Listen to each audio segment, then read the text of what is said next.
It's the gauntlet. Let's go. If you smell what the gauntlet is cooking.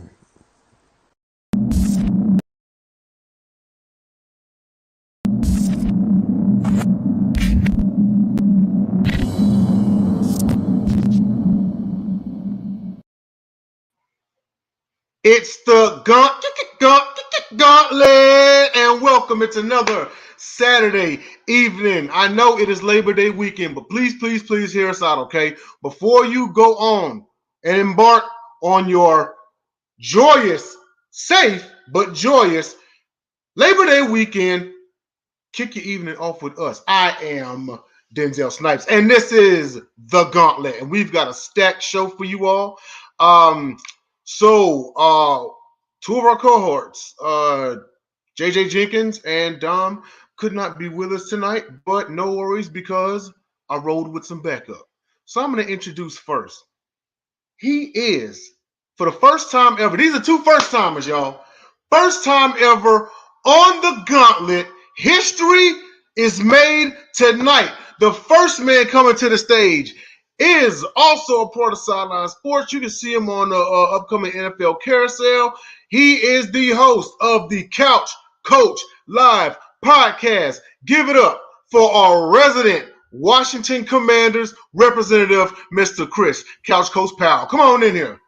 What's going on, man? How you doing? Man, it is great to see you on the show finally, man. I know we crossed paths like a little bit here and there, but now we finally here. I've tuned into yours, when you had the division predictions and everything. I know you've seen me in the comments. I was in there for the AFC South one, and I think the NFC East one, man. A lot of great material. Of course, you're going to tell everybody where they can find you at the end.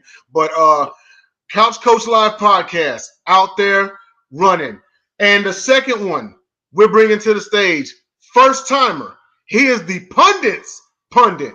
He's your favorite pundit. He's your cousin's favorite pundit. He's your pundit's favorite pundit. Give it up for Mr. Jacob Christner. Come on in here, man. What's going on, man? And I will tell you this, I had the perfect ketchup ready for the steak, and then I had to come on here. So, come on. It's like... Now see that right there? We're going to save that until later on, man. We're going to save that till a little bit later on, But I'll tell you this. I saw that promo, awesome promo, but let me tell you this. Next time you do the promo, make sure Kinemaster is not on the top right of your screen for the here on out. Gotcha. Okay. I'm okay. Yeah, you got me slipping, man, but it's okay. I do appreciate your attention to detail. But just to let you all know, we are on Facebook Live, Twitter, and YouTube. You can find us by the hashtag Sideline Sports, 4HM, or Sucker Freak TGC. And it's time for everyone's favorite, and that is Sports Morons of the Week. These are the ones who have made the most egregious takes in sports over the past 7 days. And shout out to Tyler Ingram, man. I know you're doing your thing out there, but I know you got something to say about these fools who get a platform and say any damn thing they want to, thinking they can get away with it. I'm going to let you know right now, we're not going to let none of y'all get away with it. You understand me? Tyler, holla at these fools. Are you guys kidding me? Are you guys kidding me?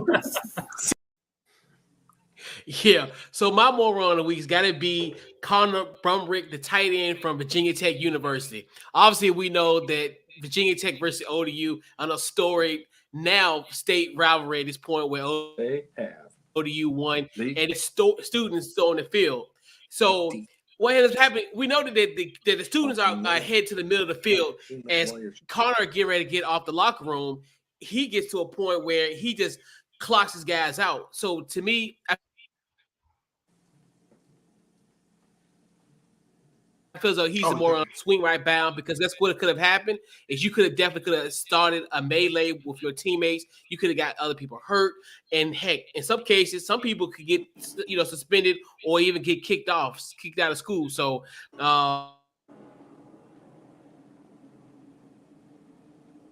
when he stormed that field, he was my moron of the week.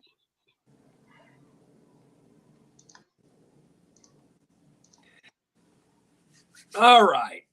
Let us say this right here. The biggest sports morons of the week are the people that took plus 18 for Oregon with Georgia. Whether you meant to think that they were going to win or not, you took that. Realize this. It is the Pac-12 versus the SEC, which is like Andy Dick versus Mike Tyson. And then you got to realize a few other things also. Oregon's got the defense of a male lawyer on a woman lawyer show. You got to realize every bit of this. This wasn't going to work. It's 300 pounds in Georgia is different from 300 pounds in Oregon. People get their 300 pounds of Oregon planting trees and feminist marches. That's how they get their workouts. This is not going to happen. It was never going to happen. Whoever put it down on a parlay, you deserved to lose.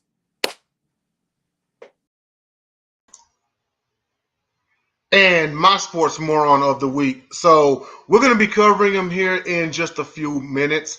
But I'm sure you all are familiar with what happened with Washington Commanders rookie running back Brian Robinson, that he was actually that he was shot in an unfortunate incident. And my sports moron of the week is anybody who complained about their fantasy draft team upon this occurring. Listen, no one cares about your fantasy football team. We're talking about a guy who could have been killed. You know, I mean, whether he's a rookie or he's in his year 10 or just never in the NFL, it's an unfortunate incident, you know, but you had the gall to think of yourselves before the safety of this man. You know, it's not about your fantasy team. It's about this man's safety. So absolutely, sports moron of the week is to you all. And if you end up going 0-14 this season, you know why. So let's bring everybody back on here. We've had some glorious takes here in the last 7 minutes.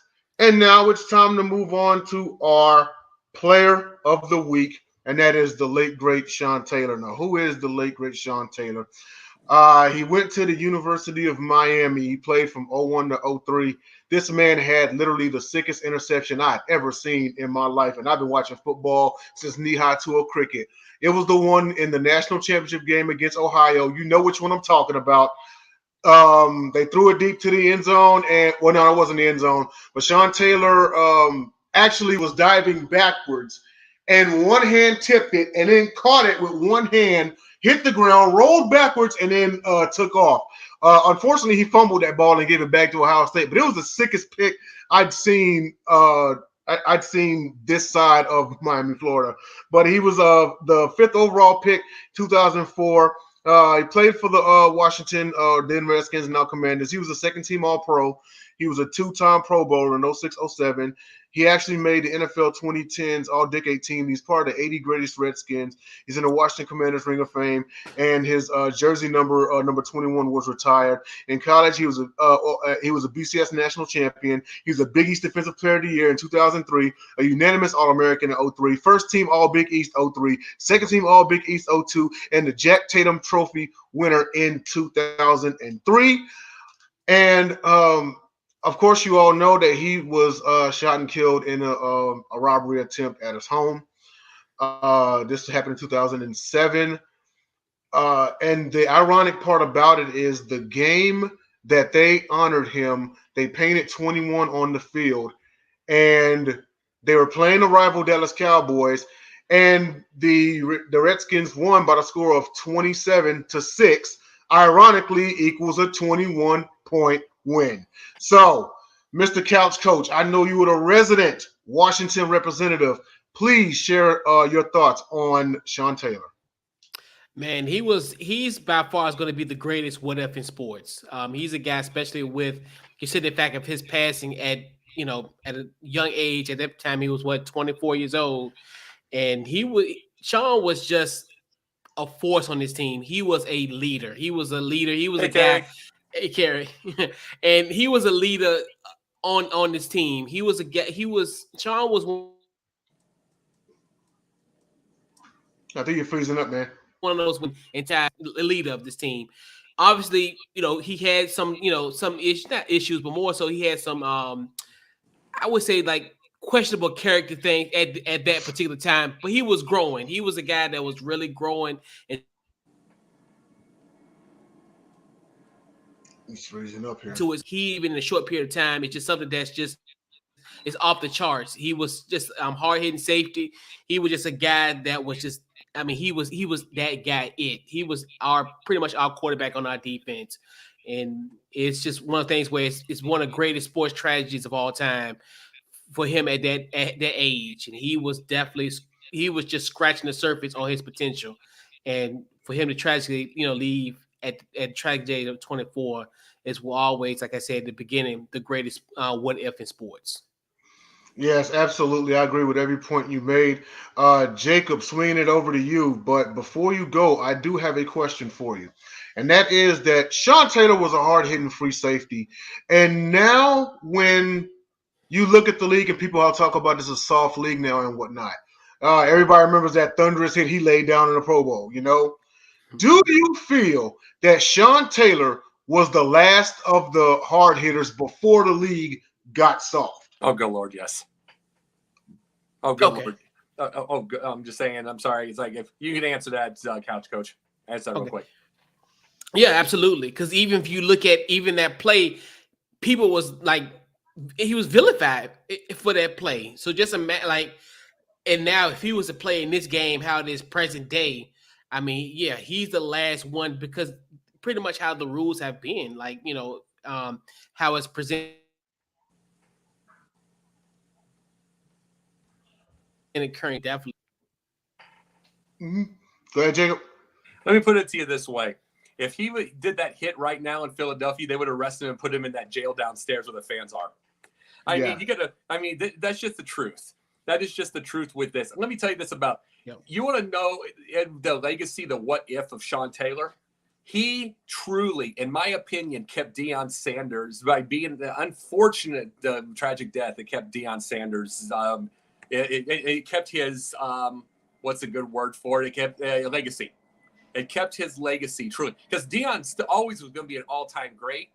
But if Sean Taylor gets a 15-year career, I mean, he is the all-time greatest. He would have blown away Darrell Green's stats. He would have probably kept the same speed that Darrell Green had even at his age. He would have had all that stuff. He was also an incredibly smart guy who would have been a coach. He'd probably be a defensive coordinator by now.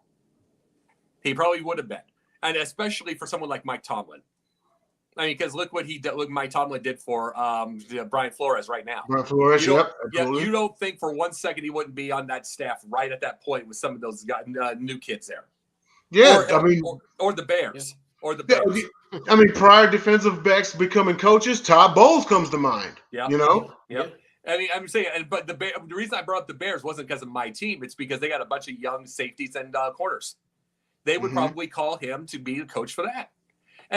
But the biggest issue that we had with all of this is the fact that this was back in 2007. There were people that literally thought he was committing crimes and some person came in and shot him instead of what happened. 2022, we get the same thing. Yeah. Right. 2022, we get the same exact thing at this point in time. It's like this hasn't changed at all. And it's like, and the fact that he wasn't doing anything and someone just flat out broke in. Yeah. And if you recall, he actually was the second NFL defensive back that was shot and killed that year. Broncos cornerback Durant Williams was shot and killed on New Year's Eve right after a loss to the 49ers. Can you believe it's been 15 years? Yeah. It's been 15 years. It's like the time goes quick. No, I truly believe he kept the thing that really kept the legacy of Deion, because Deion is considered the greatest, as far as in his position. But remember this: Deion couldn't tackle anything. He couldn't put a tackle on a fishing line. He could not tackle. I mean, this was one of the greatest tacklers, along with being a playmaker. He literally, people would have, even though Deion was, they would have remembered Deion for his trash talk, but a full career, 15-year or whatever career out of Sean Taylor would have just taken that greatest out of the way for Deion Sanders, just because he could also tackle. Yes, he was if you really, really look at it, and also considering, ironically, he was a strong safety. Is it fair to say he was running lot 2.0? He had it all. Yes. He was a complete package. He was Ronnie Lott with a finger. Yes, exactly. You see Ronnie Lott and you watch him play and you think, man, like, because look at the hard hitters from that time period. Atwater, Lynch, and you see, and it's like, man, we'll never see that type of a strong safety again. And then Sean Taylor comes along, So I think it's fair to say he was the second coming of Ronnie Lott. Oh, there's no He question. may have even hit harder than him. Well, no question, because he actually did a little bit of targeting, but that was part of the game at the time. But think about this. Isn't it when we think of the Steve Atwaters, the Sean Taylors, all of them, Ronnie Lott, isn't it a complete obvious that the only true fighters on a football field, the ones that would be good fighters, would be strong safeties? Yeah. Yeah, because they're lighter, they hit hard, and they're the ones that put their bodies on the line. I mean, not even the big guys. The big guys are pushing people back or going forward. They're doing sumo wrestling. They're not doing. I mean, they're not really getting. I mean, sumo wrestling takes its own technique. The real fighters would be the 180-pound strong safeties. If you really think about it, and we've all played the game before, a strong safety essentially is someone who wasn't big enough to play middle linebacker and not a good enough wide receiver with the hands. Yeah, pretty much. But moving on here, we do have to get on to our next topic, and that is quarterback Russell Wilson and the Broncos have agreed to an extension. He got the bag again, y'all. 5 years, $245 million, $165 million guaranteed. Do I think this is a great move? Yes. Despite the year that he had last season, it was injury riddled, and it was the first time he didn't make the postseason. I still believe that Russell Wilson is and can be a top 10 quarterback. I think he has a better team around him. What's eating him, as remains to be seen, is he is in inarguably the toughest division in football. That's been the biggest debates in sideline sports of the last month, maybe month and a half, is we've had AFC West predictions on this show. We've seen it on Sports Arena. Shout out to Eric Wilson, Ray J. Lynn, and the crew. We've seen it on Couch Coach on your show, and everyone's got different takes. But Russell Wilson, it's fair to say he has been the Broncos' best quarterback since Manning. You had Osweiler, you had Trevor Siemian, you had Paxton Lynch, you had Drew Lock. So I know none of these dudes is holding Russell Wilson's jockstrap. But I do like the move. I really do. And Couch Coach, I'm over to you, man. Your thoughts about Russell Wilson's new contract and how you think it's going to work out? I see it from both perspectives. I think logically, I think this is a bad move for Denver to give an extension at this point, just due to the fact that he's really hasn't had a snap with them. You really kind of see, we really want to at least have a season with him to see what he could do, even though he's been proven. The thing about it, just get yourself locked in that $165 million guarantee is kind of like, but I understand from Denver's perspective because they haven't had a quarterback of this nature, like you said, almost in 10 years. So I understand that, but pun intended, the AFC West is a gauntlet. So it's one of those where I want to see what he does up against his division, because it's almost eerily similar to how it is in the NFC West, where you see how he really never really fared. Obviously the Super Bowl years, but they're pre playoffs here, there. So it's the situation similarly eerie, and his age as well. So I get it for Denver standpoint, but I still think they should have at least waited a year to see what they got from him. I can see where you're coming from with that. Now I will say this much is the one thing that he has riding on him is Russell Wilson has been relatively healthy his entire career. He had that finger last year and he only missed like 6 games. That's been his longest stretch being out, And then also there are some in the sports world that believe that when a team signs you to a contract, they sign you not based off what you've done, but what they think you're going to do. Now, Wilson did win a Super Bowl. Wilson did become a top 5 quarterback, So I'm with you. I do understand both sides, I'm not mad at the move. Don't get me wrong. I probably would have waited a year myself, but I digress. Jacob, what do you think? You think it's too soon? Do you think it's a good move? You think they're safe or what? Let me tell you this before I say this, and before I say anything like that, you realize that's another. You said it. It's another bag. That guy gets more bags than Tom Brady's eyes during a press conference. Facts. Seriously, I mean, crazy. But the biggest thing you think about this is I'd rather pay him $80 million and keep the same number than do 3 years than 5. I'd really and I'm not kidding on this. It's like the reason I say 80 is because I believe in his skills. I believe he'll still cook. But 5 years, and I mean, I know you're kind of jumping the gun. It's like, but all of sports jumps the gun now. I mean, Michael Harris got a 72 and from Atlanta, the Braves got $72 million, 8 years off of 64 games. Everybody jumps the gun now, but it's like it's the craziest thing. The biggest thing about this is the fact that he's just getting off injury. Like I said, I would rather pay him be as far as the all-time record of 80 mil and make it 3 years. Right. I would rather do that than give 5 and knowing he could have 2 years of injuries and then everything, and you're paying all that, and you got 165 guaranteed. And it's like, and the biggest thing is, this is the same thing that I'd said about Peyton Manning when Tim Tebow was there. I said this about, this was with Elway. I said all this stuff. It's like the way that Tebow came all the way back and got a division title at the time. They better do this right. Not to say that he's not, because he's better. He's obviously better than Tebow Manning is. Obviously, duh. That wasn't the point. It was the fact that he literally made a statement in that 1 year there and made Tebow mania, all that kind of stuff like that. People filled the stadiums. So it was one of those things you gave up on your number one, the first round draft pick, hoping, especially someone who just came off of neck injury. So I used to say, not to say that he wasn't better, because Peyton Manning in a wheelchair is better than Tim Tebow. It's just that I'm not talking about the skills. I was saying you better make it right. And you got to win a Super Bowl. They did. Now they did, and guess what? They made it up, and it really saved Elway's legacy doing that. Now, guess what? This is the same boat in a certain way. They better win a Super Bowl soon or get at least far enough, because he's going to have an injury in there. He's already had injury issue from the last year in Seattle, and he could have them again. And then that money is on you.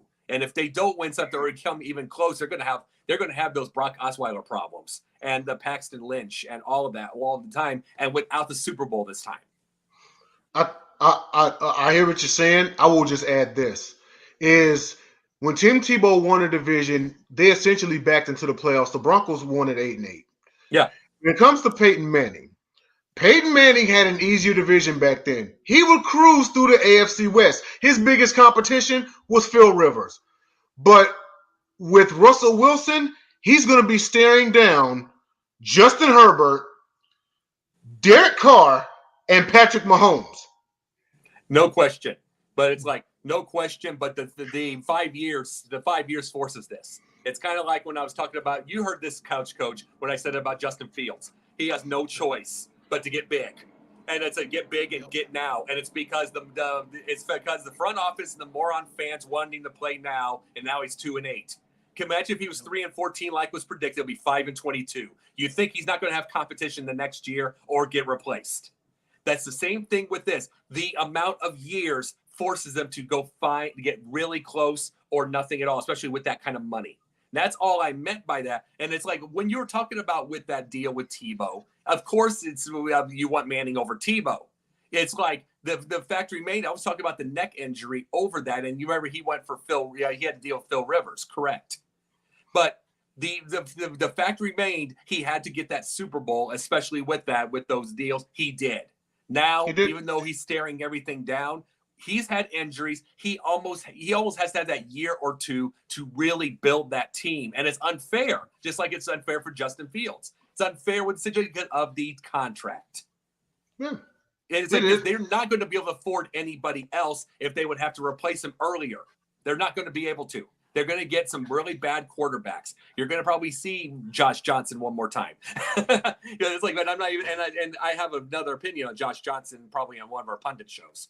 But that's the thing. That's what's going to happen because they're not going to be able to afford, and that means they need to do this now. Yes. So with that, bouncing off of that, I'm going to ask you, Couch Coach, and then we got to go to the next topic.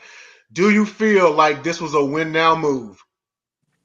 Yeah, it has to be because like you give him this kind of money at this point, it's almost like you said, now the pressure is on.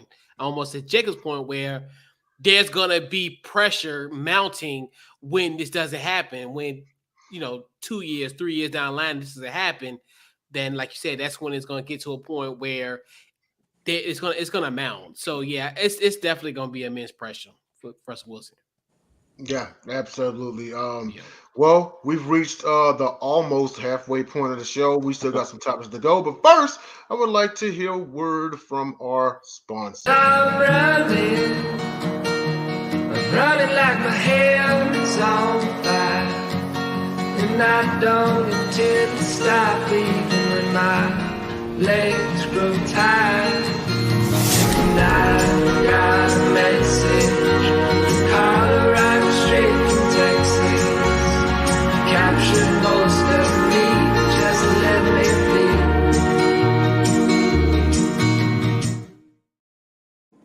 So I might get a Yeti, but you ain't gonna catch me cooking no beans in the middle of the desert. It's too damn hot for all that. But look, y'all, we are sponsored by Yeti. And also, if those of y'all who are just tuning in, please leave a like on the stream and subscribe if you are new. And Couch Coach has the beard of a Yeti. So I mean, yeah, I mean it fits, And also, we do take donations. Gauntlet Sports Media on Cash App. So with that, let's move on to our next topic. We're just gonna cover this real quick, and that is wide receiver Jalen Reagor traded to Vikings. Oh, the irony! So sorry to bring back painful memories for Philly fans. You could have had Justin Jefferson. Now you want to send him to the team you get it. Anyway, he was traded to the Vikings for a 2023 7th round pick and a conditional 4th round pick in 2024.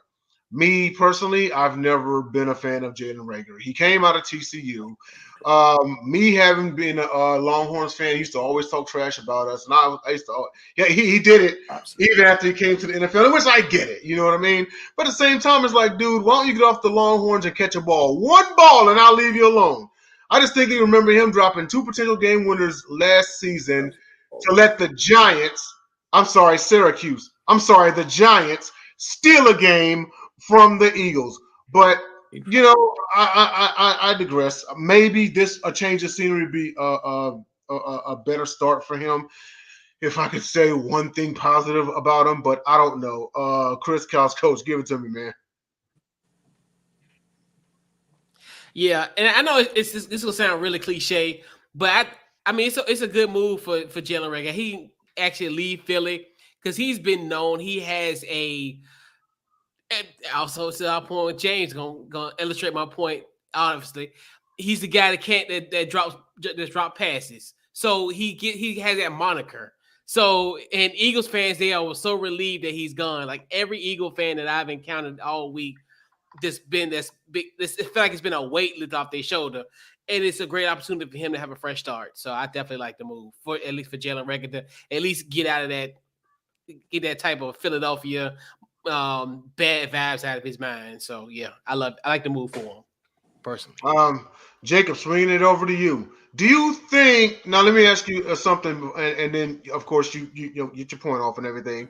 Who do you think will fare better, Minnesota or the Eagles? Oh, good God, Philly by a mile. Yeah. I mean, oh my God. The biggest thing about this is, I can say this right now. I would have thought, even though Kirk Cousins really isn't that clutch other than that one time, I was going to say, okay, without Mike Zimmer, he's going to have 5,000 yards. I can just say that as far as numbers. I mean, it's just the numbers. He'll get his late numbers, get to overtime, whatever, probably get 450-yard games, help somebody in fantasy. But no, I'm going to say 4,500 yards now because Reagor's going to drop 500 of the yards because it's what he does. That's what he does. And it's like the biggest thing about it is that's going to make someone like Cousins irritated, and it's going to make Zimmer look right. Mike Zimmer look right. It's going to make, even though and I'm not a big Cousins fan, but you couldn't have gotten a worse type of wide receiver. Not possible. It's you don't. Everybody keeps looking. Ever since back to 83 to 85, Willie Gault dropped passes too for the Bears. He dropped. But Gault was fast. When he did catch the ball, he was. I know he was. He was a track star. I get that. He was getting there. I mean, he caught some passes. He also dropped them. I was a Dennis McKinnon guy. He caught everything. He got everything. I like my receivers to catch. I don't care. Good. If you want to run fast, go a 40-yard dash. It's like without the ball. It's like, then again, I think Jalen Reagor probably dropped the ball on a 40-yard dash, even if it wasn't thrown to him. But I mean, it's still, I don't get this. And, well, thank you, James. I appreciate that. And he's correct on that. Before you continue, there's also a case that Reagor should have never been a first rounder. Dude was a second rounder. No, third. He was a dude in the second round. You don't. Oh yeah. You know what? We can say third because you know what? I'll tell you this much. They passed up a receiver who was on a record-setting LSU offense for a guy from a middle of the pack Big 12 school. How does that happen? So you have to, and you're right. And see, you have to ask this also. Look at every preseason game. You watch preseason, right, Couch? Absolutely. Yeah, you watch every preseason game. Watch the fourth quarter. Look at the 6th round draft picks and stuff like that who actually catch balls, even if it's in a simple formation. Who actually catch. Look, they might catch 2 touchdowns in the preseason. Look at all that. They're gone anyway. And it's like, and yet, I mean, those guys still caught more balls than Jalen Reagor. Those types actually did. And it's like, so why wasn't he a 3rd rounder and then check? And then, Joe, why wasn't he a 3rd round? But it's like, but the thing is, everybody looks at speed all the time. Even I went back 40 years with Willie Gault. They look at speed. They get enamored with speed. They get all this. But in the end, you still have to get the ball in the end zone. And mind you, Willie Gault had better hands than Jalen Reagor.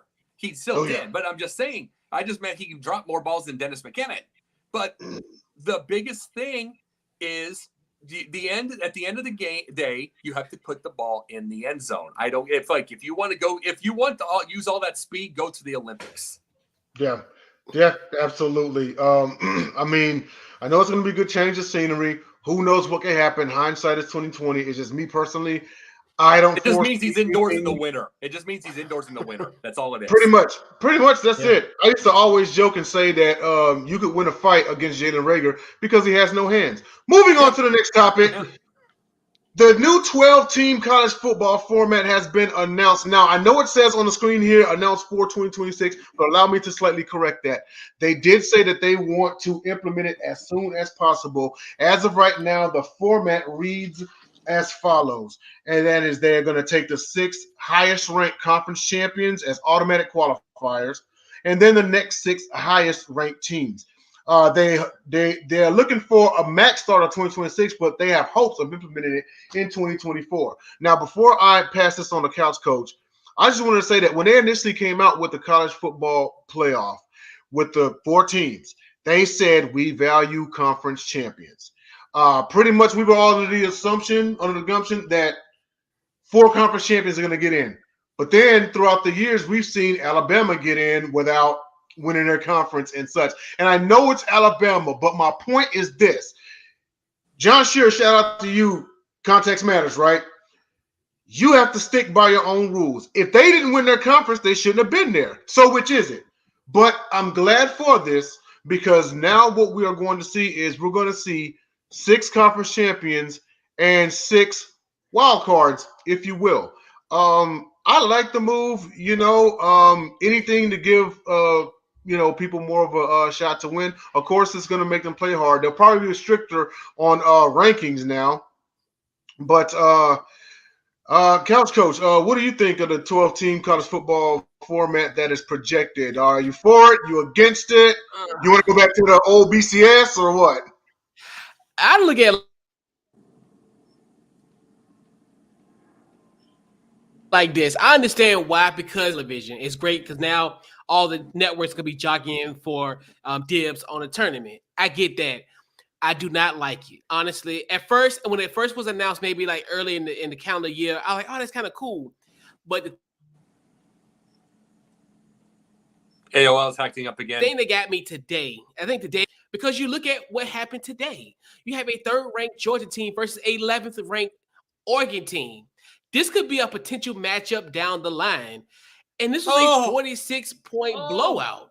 This is the half. It will continue to be the have versus the have-nots. It's going to continue to be the have versus the have-nots. Any way you scale it, you can expand it all you want. There's only going to be 4 potential teams. Even in the national semifinal games, they are a dub.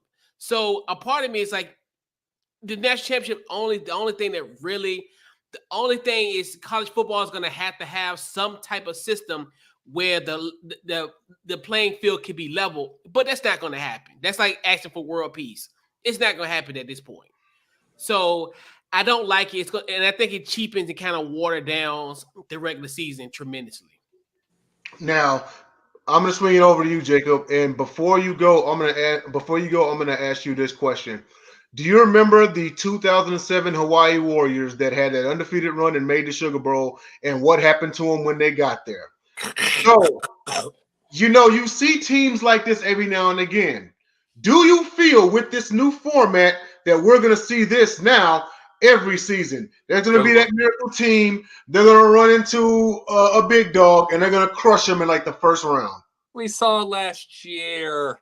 We saw Cincinnati get curb stomped. We saw Michigan get curb stomped.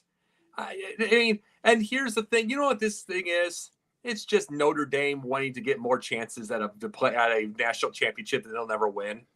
It just now I know you're not blaming this all on Notre Dame. No, I'll blame some of it on Notre Dame because they want to keep getting in there to try to win. And it's like the biggest thing about them. And I don't hate Notre Dame. In fact, probably part of my universe probably would have voted. I mean, if I was more of a college football fan, probably would have been a fan of theirs. But think about this for a second. They had a chance this year to get a real media contract with everybody. The last media contract, mind you, because it's going to get streaming. I've told you that on Pundit. Mm-hmm. This is the last media. They had a chance to get a real media contract with the last chance that you can get. And they stuck with NBC. Which is from 1988. They're thinking old. And they're thinking old with a good coach like Marcus Freeman. Oh, I love Freeman already. Dude's I know, awesome. but I'm just saying.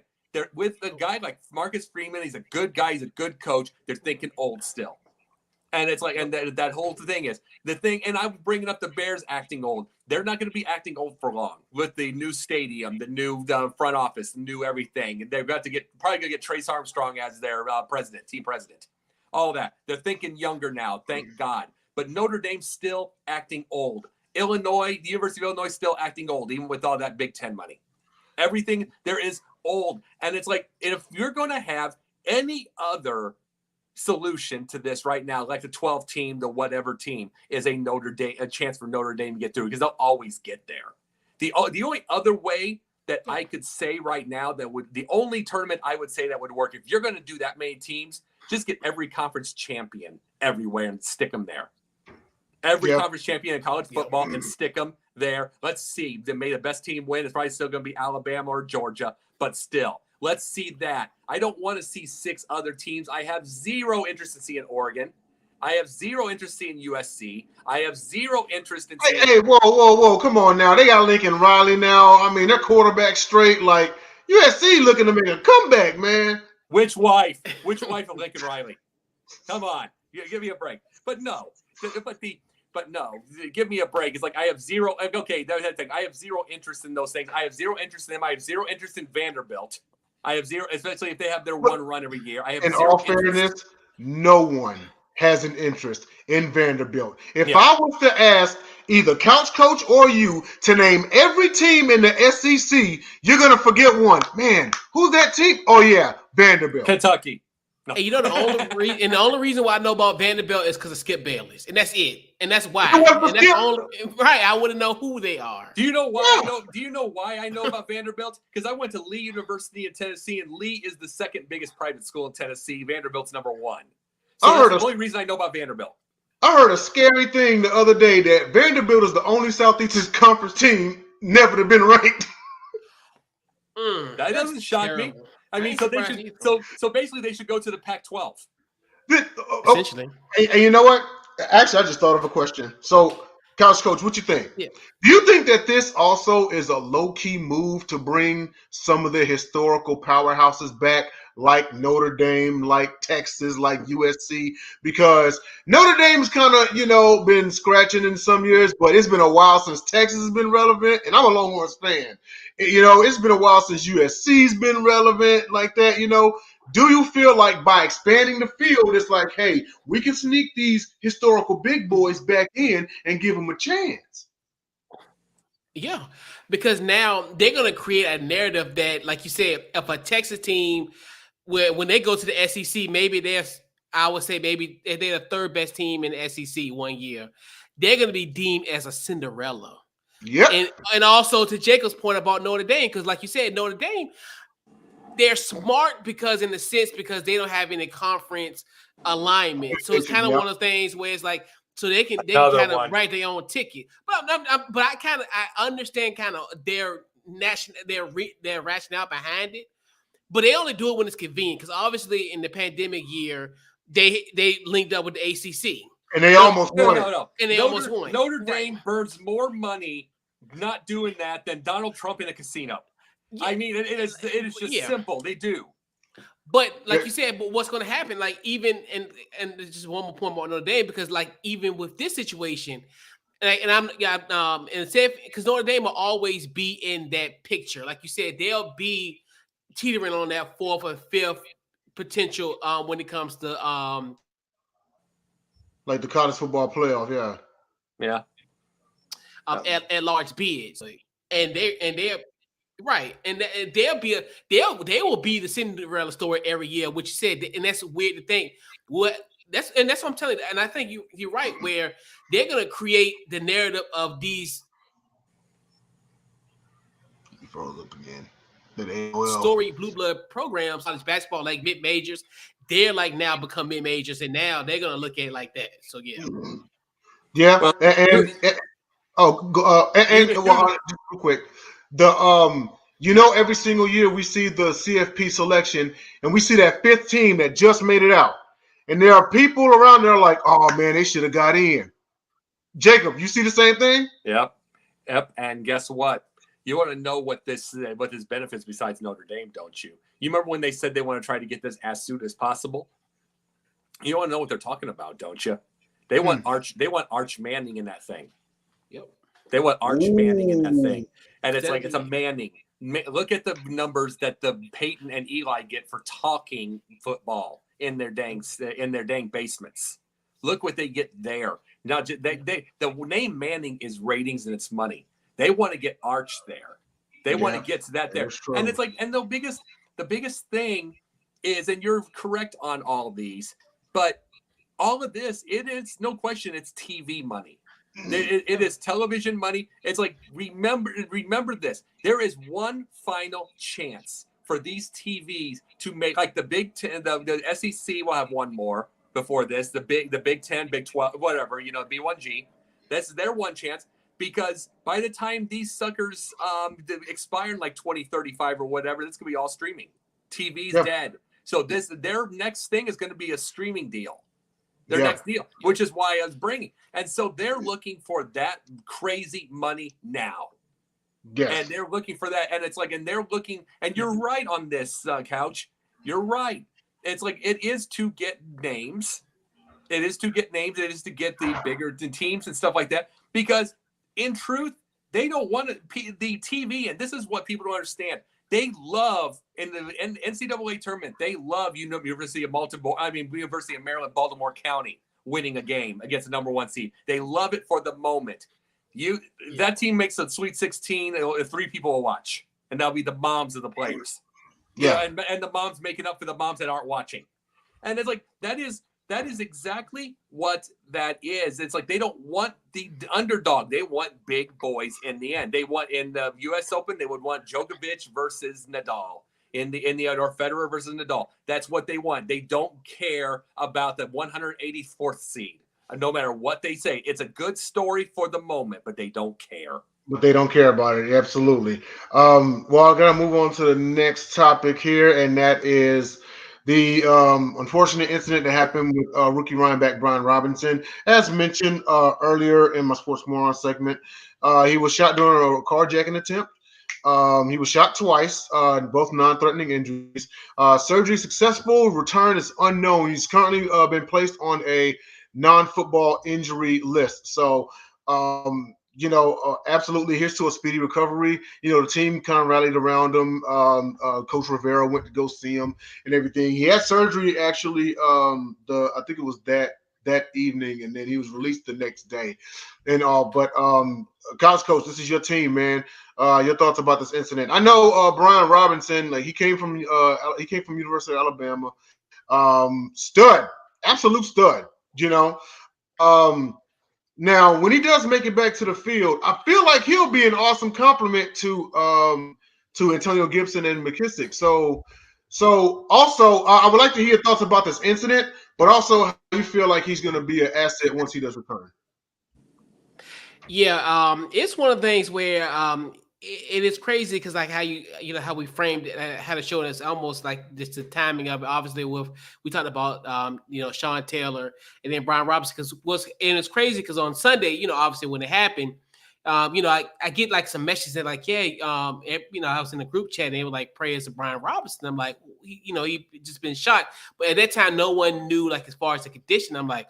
It almost felt like kind of like how almost like 15 years ago with Sean Taylor, where it was like, develop information. But then, and it's one of the things where you're like, God, like this man, he was weeks away to become the starting running back for this team, a position that he so righteously deserved, during training camp in the preseason. But then once kind of everything in the news as far as the non-life threatening injuries and then the severity of the actual of the gunshot wounds, it's one of the things where he was in a very unlucky position, but he really got lucky. As far as and to think that he had 2 bullets and none of those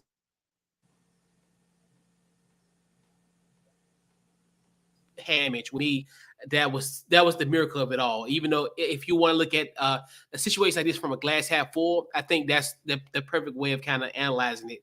And I just think that's kind of, I think to me, I look at that type of thing as somewhat like a sign.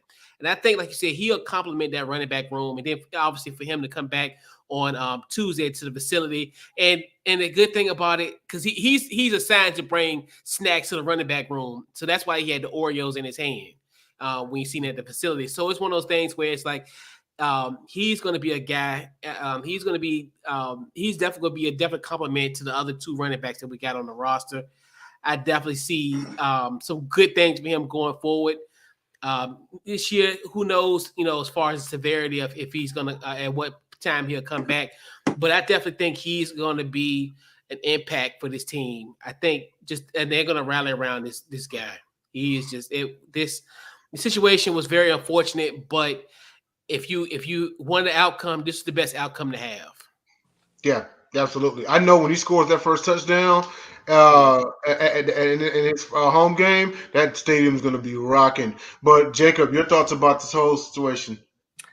Thing I think about, and you're correct on that, Couch, but there's a thing I think about with this. What's his mental state going to be like coming forward? What is it going to be like? Because we're not in an era anymore where the majority of it is tough it out. You guys, damn it. This isn't that anymore. This isn't Bear Bryant in Junction, Texas, making people not drink water in the middle of a drought and seeing how tough anybody is and seeing the 14 that survived. This isn't that anymore. People care about everybody's mental state. Roquan Smith took a couple games off last year for a mental break. He took it off for a mental break. Simone Biles took a whole Olympics off for a mental break. Other than two events, she took it for a mental break. We are seeing things. Oh, by the way, there's also in the background just a little bit. People forget about this already. I can't believe it. Dwayne Haskins. Yeah. The whole Dwayne Haskins situation. Yeah. And that is their brother. The league is a fraternity. That was their brother. And then and if it wasn't for a lot of luck and a blessing and everything, Brian Robinson would have been another victim. You know, he probably could have been another victim on something like that. So now all of that makes you completely think. And it's like, it is more than loving the game. He can love the game or whatever. How's his mental state going to be? Is he going to have a lot of nightmares from this? Is he going to have a lot of the problems dealing later? Just the fact that he was probably just rolling up somewhere and all of a sudden just get shot. That could have ended just like that. He's the things to think about. And, you know, it happens to any of us that have been in a car wreck. You were at war. You were at war there, Denzel. Mm-hmm. You know, you were in the thing. I mean, you're in a situation where you literally can do all the planning in the world. You don't know if you're going to get a bullet in the back. Yeah, exactly. Yeah, and it's like, and that was the same of what happened with him. And this, like, and it's like, this is not 1978 when Thurman Munson died, one of their fraternity brothers, and they just go on and stuff like that. Or 1995 when John Sherry, the umpire, the big umpire, died. Heart attack right in front of everybody. They just went on to the next game. No one talked about that. This isn't that era anymore. We can agree. Any of us can agree, disagree. We can have debates, but it isn't that anymore. People care about mental issues now. How is this going to, maybe he comes back for that few games, has that deal, but how will he be in the long term mentally? Will he take a break? Will he take some breaks? Will he get everything? Will he take the rest? If they're at a losing record, will he take the rest of the time off? How will it affect it? Will it affect 5 years of his career? Just little things I think about with something like this. And you feel for him because he's just rolling up. You know, I mean, you can never tell when it could be any of our time. They deal, you know, the players deal with mental, you know, issues and mistakes all the time, and it's like this is just one more obstacle for him. You know, it's definitely nothing that nobody, you know, needs. But absolutely, I'm wishing him a speedy recovery and hoping to see him, you know, on the field whenever he is ready to come back. And moving on to our last topic, we're in the last 8 minutes of the show. We'll just cover this briefly, and that is quarterback Jimmy Garoppolo signs a one-year deal to remain with the 49ers after a long offseason, talking about trading this guy. And it's announced that he will back up quarterback Trey Lance. Trey Lance was announced as the starter for the San Francisco 49ers. Now, before you guys go, and I know y'all are chomping at the bits here, I want you to keep in mind that Jimmy Garoppolo, this is a guy who was a blown 10-point fourth quarter away from his second Super Bowl in 3 years. I just want y'all to keep that in mind. I know folks have got their criticisms about Jimmy Garoppolo, but the facts are the facts. We watch the games. We see it, you know. And besides that, as much as y'all want to blame Garoppolo, I want you to have that same energy for Kyle Shanahan. Shanahan blew that 10-point lead in the Super Bowl. Shanahan blew that 10-point lead in the NFC Championship game last year. Shanahan helped blow 28-3. So I'm swinging to you, Couch, man, because here it is that, you know, he came off of that loss in the NFC Championship game, and then it's like, okay, well, now he's going to back up Trey Lance. Now, I understand, like, okay, they couldn't find anybody to suit him for the trade. It's like, oh, we'll just bring you back and you'll be a backup, you know. What are your thoughts on this? Do you feel that? Do you feel like they're making the wrong move because a lot of people are saying Trey Lance isn't ready? Yeah, this is a classic case of eating one of your cake and eating it too. Where, in a sense, where to me this move lets me know that Trey Lance isn't prepared. Like, because to me, this lets me know that we're still a little iffy on him, and if he struggles, we're going to keep the tires and go back to Jimmy G. This is almost like you get a new girlfriend, but then you're going to text your ex. If you got one bad couple of weeks, you're going to text your ex-girlfriend and be like, oh, I miss you. And the same thing going to do to Jimmy Garoppolo. Hey, Trey Trey, if he's like that first 6 games, if he's like, if he's at a point where he's like hovering below 500 or whatever, I think San Francisco is just doing that kind of to save face, because I think they know that their championship window is here, and it's to a point where, they don't really have that much cracks at this opportunity potentially. So I think they're looking at it, hey, well, Jimmy G be here for one more year and kind of back Trey some time. But I think this adds more pressure to Trey Lance. Maybe this could be a situation that it lights a fire under him. So it's an interesting move to say the least, because he could have just been released and gone about his way. Right. Jacob, what do you think? I mean, it's because, to his point, it's their championship window is open. So, I mean, don't you think that they should just go ahead and start the man, and maybe Shanahan should take a look at his coaching? You remember? You ever seen the movie Lean on Me? Of course. Remember the part? You remember the part where he's talking to Mr. Rydell, stand up. Yeah, you are now the assistant coach. The other guy, I forget the last name. The other guy is now the coach. He is now the coach. You know why? It's because I'm tired of our team getting pushed down. Now sit down. Thank you. Sit down. That is exactly what that looks like right now. That is exactly what that looks like. They are waiting. They are just waiting for him to mess up.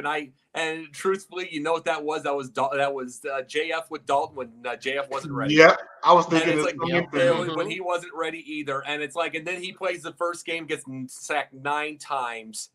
It's all that, and it's because it's Matt Nagy, and Matt Nagy would be having Pat Mahomes throwing curl routes at 4th and 34.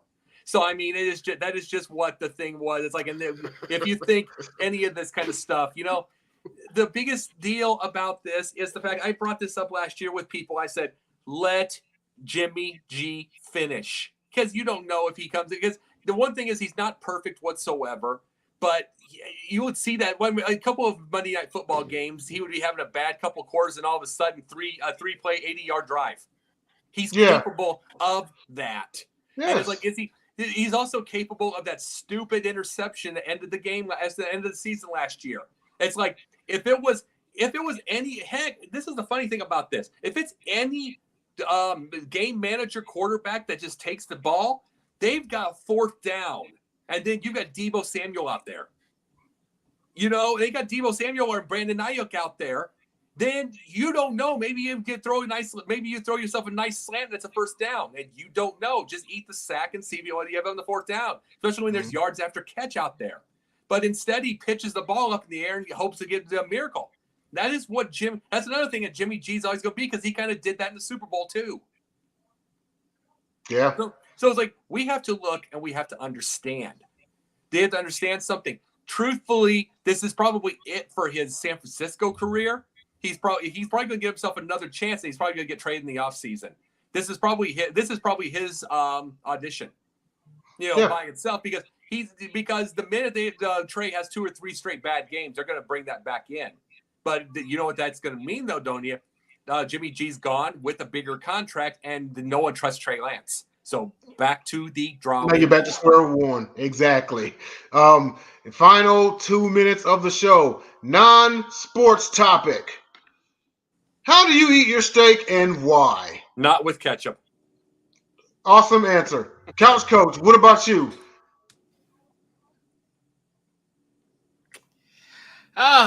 You know what? Y'all could kill me. I like mine's well done. Oh no, we've seen. I'm glad that you didn't. I'm glad that this is not the first segment, because we would have spent the next 59 minutes roasting you. Just burn a cow. I am not about the pink and red, like kind of. You gotta do better, bro. Have you even tried? Dude, just get a flamethrower and put it on a cow. Ray J about to come on the show and get at you himself. Hey, it is very rare that I eat steak, because I'm really not a steak connoisseur in the sense. I've had a few steaks in my lifetime, but this is the guy that wolfs down White Claws.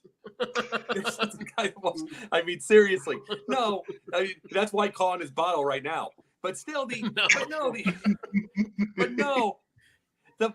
the thing about it. Simply, yeah.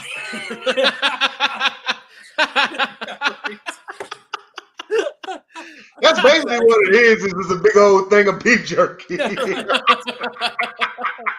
ahead, Jacob. Let me explain the perfect one. It is like you put a little bit of nice cracked pepper, nice little thing, rub the thing, some lemon pepper also. Rub the thing, use it as a nice rub, let the thing grill, get it nice, and definitely not well done. Just get the nice, perfect thing of pink. Period. End of story. We don't need the cow to moo, but we don't need to burn it either. Couch Coach, man, you got to do something before Christmas. Eat at least, I'll give you credit for it. Eat a medium well. Okay. At least a medium well, man. No. Send some pictures. I'm gonna put a raw on this guy. I'm gonna put raw. Just get a big. Just might as well just do no. that. That is your punishment for what you eat. You got to get some juicy steak in this man's life. We have run out of time, gentlemen. I'd like to thank everybody who tuned in to this episode of The Gauntlet. Of course, as it says down below, if you are new, leave a like on the stream. Subscribe if you're new. We also do take donations, Cash App, Gauntlet Sports Media. Special thanks to our first timers on the show, the Pundit Jacob Christner and Chris Couch Coach Powell. Real quick, Couch Coach, let everybody know where they can find you. Facebook, Twitter, Instagram, Couch Coach Live. And anyway, get your podcast, Couch Coach Live. Jacob, on you. And you got Sunday nights Basket Bros with Denzel here. And it's like, and not with Couch Coach, but no, anyway. Monday nights during the season. Monday nights during the season is Megan Price's NBA Carousel. Tuesdays Confidential.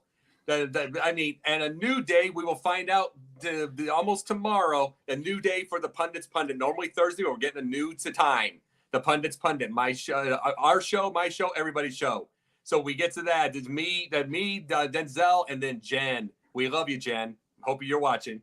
And then I am also involved with producing a movie called The Awakening with TJ Sanson. It continuously goes, so I stay busy all the time. Awesome sauce. And, Confidential, Tuesday nights at 11 p.m. Eastern Standard Time. It is the latest start time on the show. So, yes, we do slumber parties. Ain't nothing wrong with it. But I'm your producer for that. You also got JB Ellis, the Brooklyn Bad Boy, who is hosting it. And you have Jacob Christner, Jordan Long, and Jennifer Matthews-Lewis. Also, of course, the Pundit's Pundit on with Jacob. Also, Basket Bros. That be airing tomorrow night, 8 Eastern. And, of course, The Gauntlet. So, special thanks to both you gentlemen for being on. Shout out to JT Shiesty, Craig Davis, Marshall Hill, my Unconventional Kings fam, Dom DeRubeis. Stay safe out there. Mr. JJ Jenkins. So, for the Pundit's Pundit and the Couch Coach, I am Denzel Snipes. We will see you in 7. Peace! Peace.